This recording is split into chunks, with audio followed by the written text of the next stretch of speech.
ঢালিউডের জনপ্রিয় অভিনেত্রী পরীমণি বলেছেন, শত্রুরাই আমার আত্মবিশ্বাস বাড়িয়েছে। গতকাল একটু ভিন্ন ধরনের পোস্ট করেন অভিনেত্রী পরীমণি।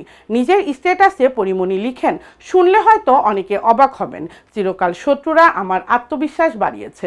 কিংবা হয়তো পুরো শত্রু না, কিন্তু বন্ধুও না, এমন লোক যাদের নেগেটিভ কমেন্ট আমার দিকে ধেয়ে আসছে, বিশ্রী সমালোচনা কিংবা জাজমেন্ট, এসব শুনে আমার মন খারাপ, মেজাজ খারাপ হয় কি হয় না, কিন্তু আমার ডেডিকেশন আর আত্মসচেতনতা বেড়েছে। এরা আসলে চিরকাল আমার অপকার করতে চেয়ে উপকার করেছে। আহা, যদি জানতো। পরীমণি আরও লিখেছেন, এরকম বহু হয়েছে, যখন কেউ জাজ করেছে আমি সেটা একেবারে ফেলে দেইনি, বিবেচনা করেছি, নিজেকে নতুন করে বাজিয়ে দেখিয়েছি, ফলাফল নিজেকে নতুন করে আবিষ্কার করেছি, আরও আত্মবিশ্বাসী হয়েছি এবং আরেকটু ভালো কিছু বুঝিয়ে যুক্ত হয়েছি। তাই যারা সমালোচনা করছে, খোঁচা দিয়েছে, তারা আমাকে ভাঙতে গিয়ে আরও ইস্পাত কঠিন করে দিয়েছে। এরা জানেই না কত উপকার করেছে আমার।